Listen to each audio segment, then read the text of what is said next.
ठीक है, तो 9th क्लास, फिर से स्वागत है आपका अपनी हिंदी की कक्षा में, जिसमें हमारा महत्वपूर्ण विषय चल रहा था शब्द विचार। विचारों के आदान प्रदान का साधन है भाषा, और भाषा का निर्माण होता है शब्द एवं पदों से, और ये शब्द ही हमारे शब्दकोश को समृद्ध और विस्तृत बनाते हैं। इन शब्दों के माध्यम से हमारी भाषा विकसित बन पाई है। ये शब्द है क्या? तो वर्णों का व्यवस्थित और क्रमबद्ध सार्थक समूह शब्द कहलाता है। ये शब्द आए कहाँ से? शब्दों को हमारे शब्दकोश में किस स्रोत से शामिल किया गया है? ये शब्द बने कैसे? इनके क्या विशेष अर्थ होते हैं? उन्हीं शब्दों के विलोम शब्द कौन से हैं? इन शब्दों का समान अर्थ देने वाले शब्द कौन से हैं? और कई बार तो शब्द एक जैसे लगते हैं, लेकिन उनमें रूपगत भिन्नता नहीं है, अर्थगत भिन्नता होती है। तो इन्हीं सभी बातों का ज्ञान प्राप्त करने के लिए हमने शब्दों का वर्गीकरण और उनके आधार पढ़े। तो सबसे पहला आधार था स्रोत या उत्पत्ति के आधार पर। स्रोत या उत्पत्ति के आधार पर हमने अपने शब्दों को बांटा सबसे पहले तत्सम शब्द में। तत्सम यानी संस्कृत भाषा के ऐसे शब्द जो हिंदी में भी अपने मूल रूप में प्रचलित है, यानी एज इट इज, यानी ज्यों के त्यों शामिल किए गए हैं। उन्हें क्या कहा गया? उन्हें कहा गया तत्सम शब्द। तत्सम यानी संस्कृत भाषा के वे शब्द जिनको हिंदी भाषा में शामिल किया गया है। ठीक है, और दूसरा शब्द कौन सा है? दूसरा यहाँ पे दिया गया है तद्भव शब्द। तद्भव शब्द कौन से हैं? तद्भव वे शब्द हैं जो थोड़े रूप परिवर्तन के साथ हिंदी भाषा में अपना लिए गए हैं।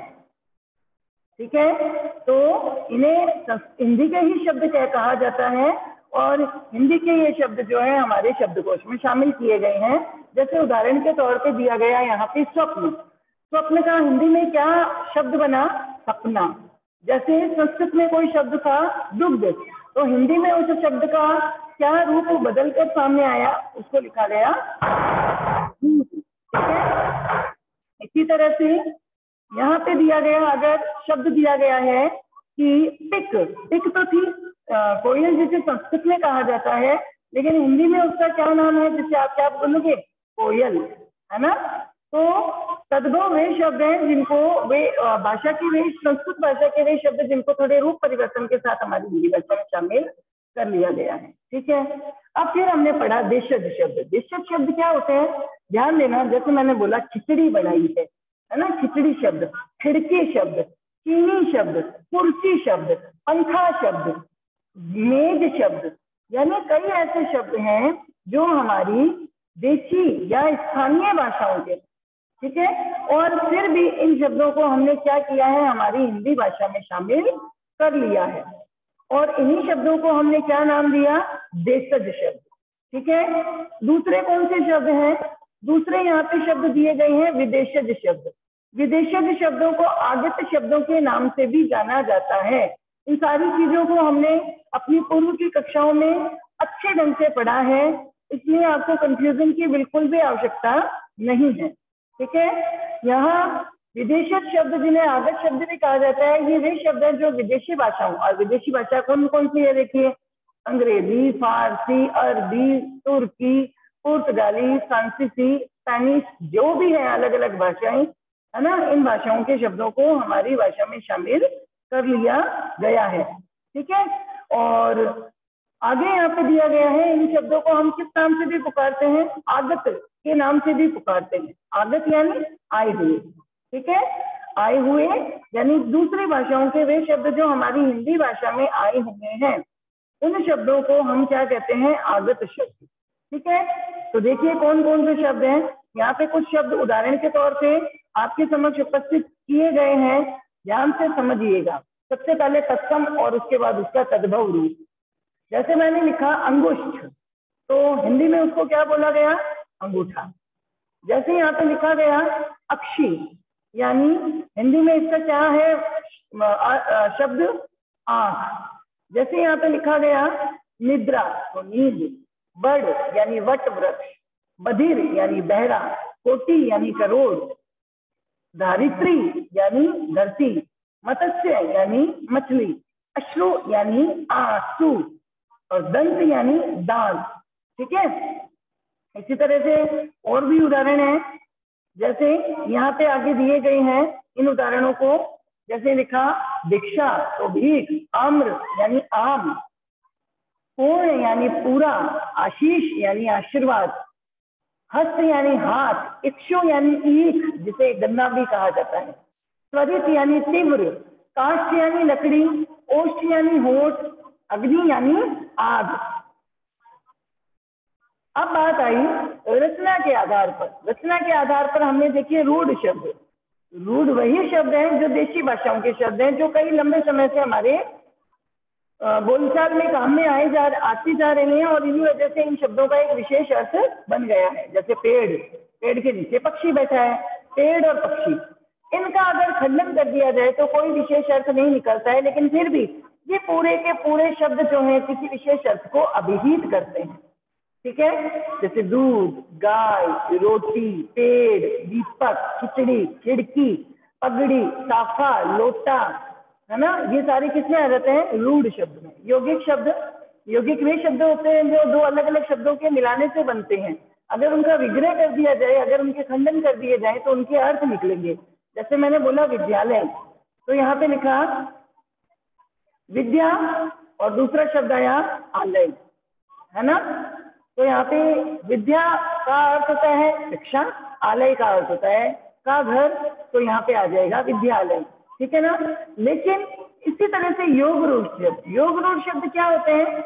योग रूढ़ शब्द वो होते हैं जो बनते तो यौगिक शब्दों की तरह ही हैं, लेकिन फिर भी क्या होता है, यौगिक शब्दों की तरह इनका निर्माण जरूर होता है, लेकिन फिर भी क्या है कि ये किसी विशेष अर्थ को सूचित करते हैं। जैसे मैंने जैसे बोला मुरलीधर, मुरली यानी बांसुरी को, धर यानी धारण करने वाला। कौन थे भाई बांसुरी को धारण करने वाले, है ना? वो कौन थे जो बांसुरी को धारण किए रखते थे? श्री कृष्ण।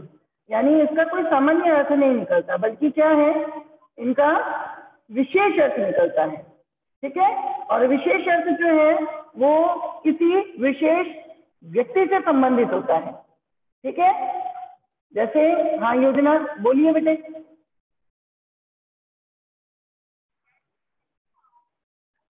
योजना गुड मॉर्निंग, रेज नहीं किया हुआ बेटा, कुछ पूछना है, कुछ कहना है आपको?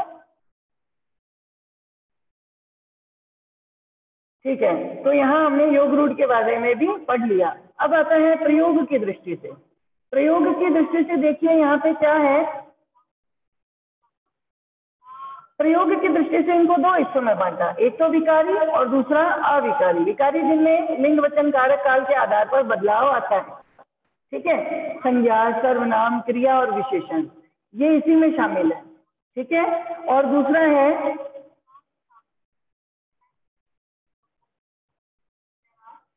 अविकारी, जिन शब्दों के रूप में लिंग वचन कारक काल के आधार पर किसी तरह का कोई परिवर्तन नहीं आता है, उसे हम क्या कहते हैं? अविकारी।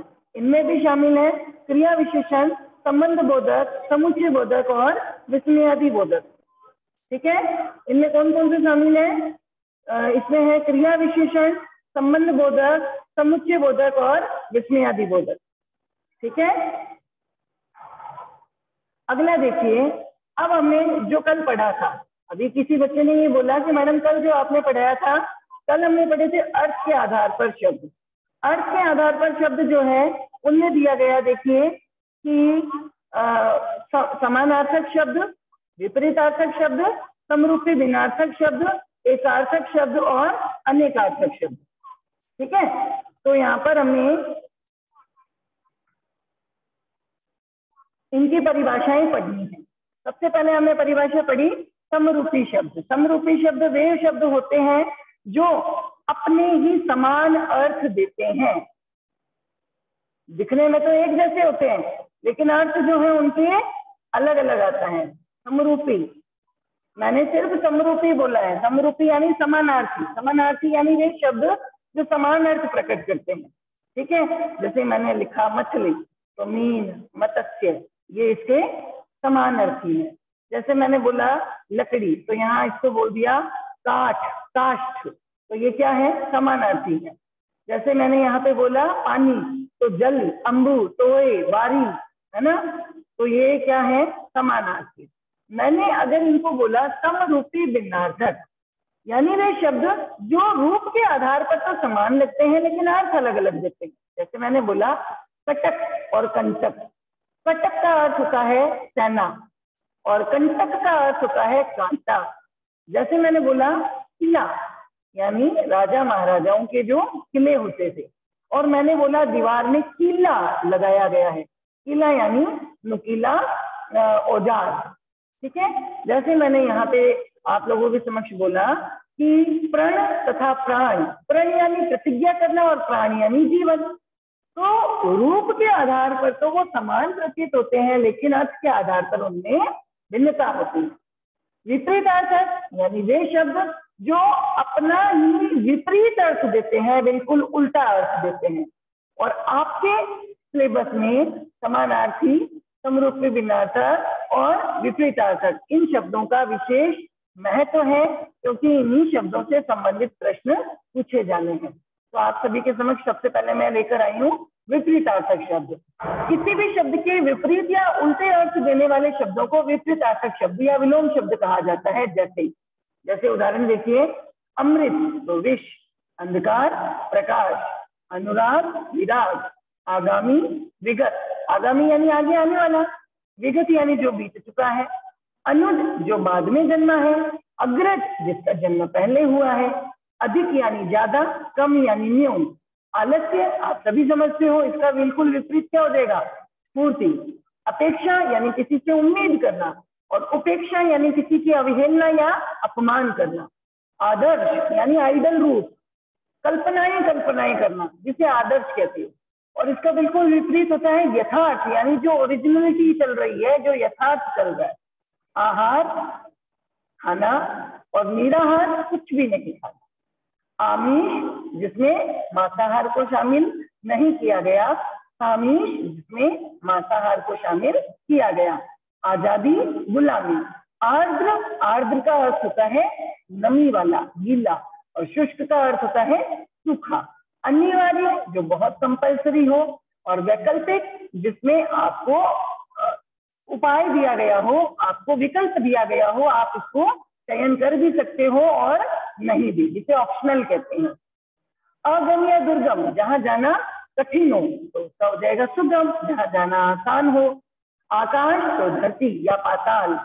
आश्रित पराश्रित, आश्रित यानी जो दूसरों पर निर्भर है, तो यहाँ वो हो जाएगा आश्रित यानी जो अपने आप पर, पराश्रित यानी दूसरों पर निर्भर।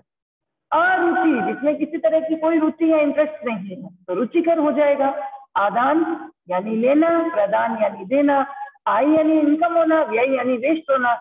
उन्नति प्रोग्रेस करना, अवनति बहुत ज्यादा डाउन चले जाना। आयात खरीदना, निर्यात बेचना। आस्तिक ईश्वर में श्रद्धा रखना, नास्तिक ईश्वर में विश्वास न करना। अमावस्या आप सभी जानते हो, इसका बिल्कुल विपरीत होएगा पूर्णिमा। इसी तरह से आधुनिक जो नया है, पुरातन जो प्राचीन समय का है। आचार आपका अच्छा आचरण, अनाचार यानी आपका दुराचरण। आसक्त किसी के प्रति आकर्षित होना, अनासक्त आप किसी से दूर हो गए। आरोह यानी असेंडिंग ऑर्डर में, अवरोह यानी डिसेंडिंग ऑर्डर में, है ना, आगे से पीछे, पीछे से आगे। अनुरक्त जिसमें आप इंटरेस्ट दिखाते हैं, जिसमें आप नींद रहते हैं। विरक्त जिसमें आप बिल्कुल भी रुचि नहीं दिखाते। अस्वस्थ यानी बीमार, स्वस्थ यानी बिल्कुल तंदुरुस्त। अवनी यानी धरती, धरती का बिल्कुल विपरीत आकाश। सुकांत जिसमें पीछे राइमिंग वर्ड्स मिलते हो। असुकांत जिसमें राइमिंग बिल्कुल भी नहीं मिलती। अनुग्रह यानी बिल्कुल रिक्वेस्ट करते हुए पोलाइट वे में, और विग्रह यानी थोड़ा क्रोध में। अधम यानी सबसे निकृष्ट, उत्तम सर्वश्रेष्ठ। अज्ञ यानी जो कुछ भी नहीं जानता, और विज्ञ यानी जो सब कुछ जानता है। अकाल यानी बुरा समय, सुकाल यानी अच्छा समय। ऐक्य यानी एकता, अनेक्य यानी अनेकता। अचर जो स्थिर रहते हैं, चलते नहीं है, गतिशील नहीं है, और चर यानी जो गतिशील है। आवश्यक का विपरीत अनावश्यक। आदि शुरुआत होना, उल्टा क्या हो जाएगा? अंत होना। आश्रित अनाश्रित अपने दे दिया। आवृत यानी घिरा हुआ। निरावृत या अनावृत जो घिरा हुआ नहीं है, बिल्कुल खुला। संकुचन नैरो माइंडेड जिसे आप बोल सकते हो, बिल्कुल उसको क्या कर देना, सिकुड़ जाना। प्रस्फुरन यानी फैल जाना। अर्पण करना, दान देना। संचय करना, इकट्ठा करना। अग्र, आगे का भाग। पश्च, पीछे का। आरंभ, अंत। अथ, इति, एक ही अर्थ है। अपना का पराया, आकर्षण का विकर्षण, आच्छादित का अनाच्छादित, और अभ्यंतर का बाह्यंतर, आधार का निराधार, आशा का निराशा। तो इस तरह से ये जो विलोम शब्द है मैंने आप सभी के समक्ष उपस्थित किए हैं, एक बार इनको आप जरूर पढ़िएगा। ये विलोम शब्द और इनके अलावा भी कई विलोम शब्द जो आपको जिस भी हिंदी व्याकरण की पुस्तक में मिलते हो, उनमें से रोजाना ये 20-20 शब्दों को आप पढ़ोगे और उनको एक बार लिख करके उनके विपरीत अर्थक आप अपनी कॉपी में नोट करते चलोगे, ताकि लर्निंग भी होती रहे, हमारा अभ्यास भी होता रहे।